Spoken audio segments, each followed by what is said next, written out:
So picture this, it's a quiet Saturday afternoon. I'm finally off work. And all I want is to kick back in my backyard hot tub with a cold drink and some peace and quiet. Nothing fancy. Just me, the bubbles, and maybe a podcast playing low in the background. But just as I slide the cover off and reach for my towel, I hear heels clacking on the pavement and loud, squealy laughter. I look up and, I swear, I almost dropped my drink. Marching straight toward my yard is a full bridal party. We're talking matching robes, tiaras, one girl with a ring light. And leading the parade is Karen, yes, the neighborhood Karen. White dress, veil, glitter everywhere, and the loudest voice you've ever heard. I barely get a word out before she waves her hand like she owns the place and says, "Don't mind, Wes, we just need your hot tub for a few Instapics and maybe a little soak, girls gotta celebrate." No permission, no invitation, nothing. And the worst part, the gate was locked. She had the audacity to use a ladder from my neighbor's yard to hop over my fence. And her bridesmaids followed right behind like it was normal. I was too stunned to react at first. Just standing there watching them plop down in my hot tub with champagne and confetti, like they booked a spa suite. I told myself, stay calm, don't cause a scene. But then one of them knocked over my garden gnome, and another dropped a lip gloss in the jets. That's when I knew I wasn't letting this slide. So, instead of yelling or calling the cops, I came up with a little plan. Let's just say, the hot tub became very exclusive overnight. And by morning, Karen and her crew got a surprise they definitely didn't see coming. Now, before I tell you what I did, let me back up a bit so you can understand why this wasn't just a one-time oops, sorry situation. Karen and I have history. She moved in about 8 months ago, and from day one, she's acted like she runs the entire block. HOA meetings. She shows up with color-coded binders, parking disputes. She leaves notes on windshields like it's her full-time job. She once reported me for excessively cheerful Halloween decorations. I'm not even kidding, and that hot. It wasn't just some impulse buy. Saved up for that thing for over a year. Built the deck myself, added lights, even landscaped around it with these little flower beds I'm kind of proud of. It's my escape, my peace. So when she and her bridal party just helped themselves like it was part of a hotel package, that hit different. What's worse, later that evening, I found out through a neighbor that this wasn't even a last-minute idea. Karen had been planning it. She posted in one of those private bride-to-be Facebook groups, bragging about how she had secured a luxury backyard spa for free and even gave directions to my house. The entitlement was next level. I was mad, sure, but more than that, I felt violated, like my space had been invaded on purpose. And the next morning, oh, they weren't even gone. Nope. I walked out with my coffee to find a few of them passed out on pool floats with empty snack bags all over my lawn. Karen was in the hot tub, sipping what looked like a mimosa, scrolling through her phone like nothing had happened. That's when I decided it was time to flip the script. If she wanted the hot tub experience so badly, I'd give her one she'd never forget. Let's just say it involved a trip to the seafood market. I didn't even go back inside. I just stood there on the deck, quietly sipping my coffee, and watching the chaos unfold like I was a guest at a wedding I never RSVP'd to. One bridesmaid, still half asleep, was digging through my herb garden looking for her phone. Another had somehow broken the arm off my patio chair and was trying to balance it back like I wouldn't notice. Karen, still lounging like this, was a resort she paid for. I didn't say a word. I just went back inside, made a quick list, and headed to the seafood market downtown. The guy behind the counter looked at me kind of sideways when I asked for live lobsters and told him they weren't for eating. I told him they were going into a very upscale marine relaxation unit, and that was enough to shut down any follow-up questions. By noon, I had 3 live lobsters chilling in a cooler and a plan forming fast. Meanwhile, things at home were getting worse. Karen apparently ordered food delivery to my address, claimed it was a bridal brunch package. The delivery guy knocked on my door holding a giant bag of pancakes and fruit platters, asking if I was Karen the bride. I pointed toward the hot tub and just shrugged. Around this time, I started texting a few of the neighbors, not to start drama, but to let them know what was going on in case Karen tried to twist the story later. Turns out, I wasn't the only one she'd pulled stuff on. One neighbor said Karen once threw a birthday party on their lawn without asking, complete with rented bounce house. Another said she regularly walks her dog through private backyards because grass is grass. Everyone was fed up, but no one wanted to confront her directly. That's when I realized maybe this lobster tank idea wasn't just about me anymore. Maybe this was about the entire street finally making a stand, without saying a single word. And the timing had to be perfect. I waited until just after sunset. Karen and her bridal squad had moved on from mimosas to white wine, and now they were full-on blasting music from a Bluetooth speaker someone brought. They were dancing in robes, tossing flower petals into the jets, and treating my backyard like it was some kind of VIP spa lounge. A couple of neighbors peeked over their fences, but no one said a word. Everyone was watching to see what I'd do. I slipped outside with the cooler, walked past the party like I was just grabbing something off the grill, and quietly opened the side panel of the hot tub.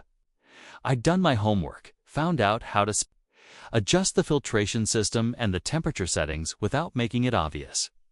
The water was already warm, but I cranked it up just enough to make it a little uncomfortable, not dangerous, but enough to make someone think twice about lounging in there for too long. Then, once I was sure no one was looking, I carefully dropped the lobsters in. They were calm at first, just nestling near the jets at the bottom. I figured the movement would take a minute to catch attention. I walked back inside and watched. From the kitchen window, heart pounding like I'd just pulled off some covert mission. It wasn't about revenge at this point, it was about boundaries. About respect. The girls were mid-selfie when one of them suddenly shrieked. Not a casual scream full on panic. She jumped up, water sloshing everywhere, shouting something about a creepy red crab. Karen waved her off, laughing, until another one screamed too. Then it clicked. Someone caught sight of a claw moving under the water. More screaming. Chaos. Champagne spilled. Towels flew. One girl tripped, getting out and dragged another in with her dot. Karen stood there, frozen. Her tiara-crooked eyes locked on the water. You could see it in her face, that split second where everything flipped.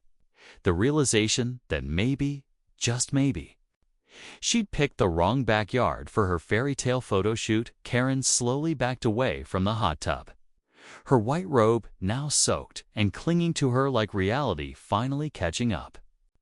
The others were scrambling across my lawn, barefoot and screaming, some of them grabbing their things, others too shocked to move. The lobsters weren't even doing much, just floating there, waving their claws like tiny bouncers, but the psychological effect. Oh, it was gold. I thought that was the end of it. I thought they'd pack up, storm off, and maybe I'd get an angry group text or HOA complaint later. But no. Karen wasn't done. She suddenly turned toward my sliding glass door and started pounding on it. "We need to talk," she said through gritted teeth, water dripping from her veil. I cracked the door just enough to hear her, but kept the screen shut. She didn't even blink before launching into her monologue. She accused me of sabotaging a sacred event. Said I had violated the spirit of community hospitality. And then here's the twist, she claimed she had permission. According to her, one of the other neighbors had offered my backyard as a bridal venue, and she assumed it was a shared space. My jaw almost hit the floor. Shared space. This isn't a condo, it's a fenced-in yard with locks, she had to climb over. But then she said the neighbor's name, Mr. Feldman. retired sweet old guy, lives 2 houses down. I'd helped him with his sprinkler system once.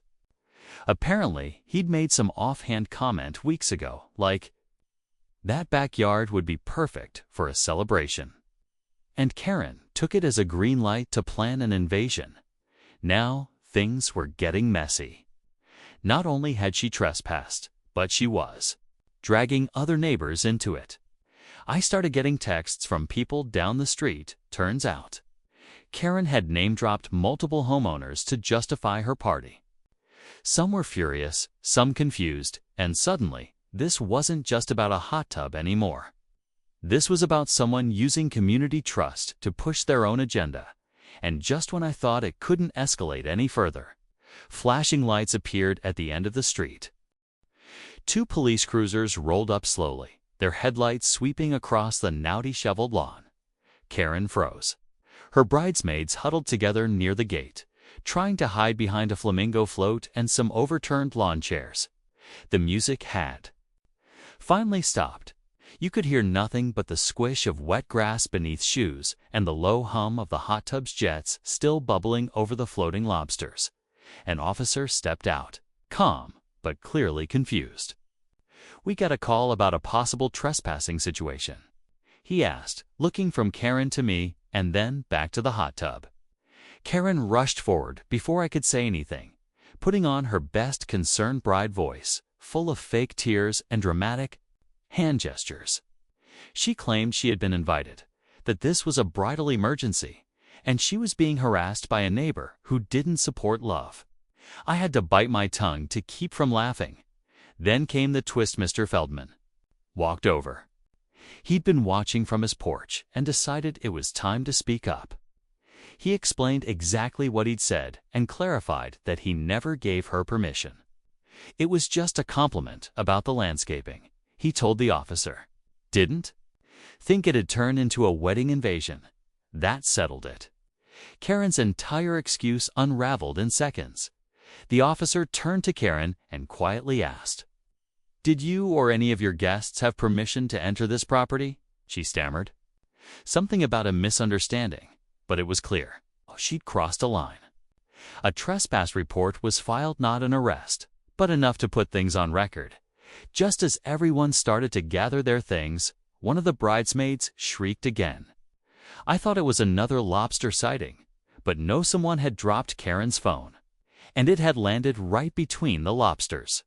She froze, realizing she had 2 options: leave it or fish it out herself. And that's when it hit her.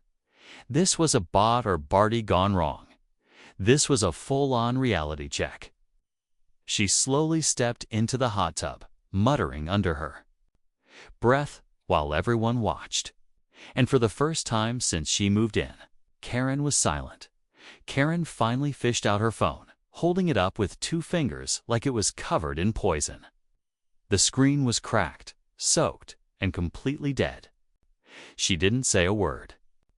Just wrapped it in a napkin, gave me a look that was somewhere between fury and embarrassment, and stormed out the gate with her bridal crew trailing behind like soggy ducks. No apology, no explanation, just silence. The officers gave me a small nod, took a few final notes, and left without much fuss. A couple neighbors came over afterward, shaking their heads, some even laughing. Mr. Feldman brought over a thermos of coffee and said, "Next time, add shrimp." We all had a good laugh about it, but under the humor was this quiet relief that someone had finally stood up to her. Karen had pushed boundaries for months, acting like everyone else's property was part of her little kingdom. That night reminded her and everyone else that respect still matters in a neighborhood. The lobsters. Don't worry, they were safely returned to the seafood market the next morning, completely unharmed and probably with some wild stories of their own. As for the hot tub, I gave it a deep clean and added a private property sign just for good measure. Since then, Karen's kept a very low profile. She even crossed the street to avoid me once, which honestly was the most peaceful walk I've had in weeks. So yeah, maybe it wasn't the usual way to deal with a problem neighbor, Sometimes, the quietest moves leave the loudest impact. And if nothing else, I now have the most unforgettable lobster hot tub story on the block and backyard that everyone finally respects.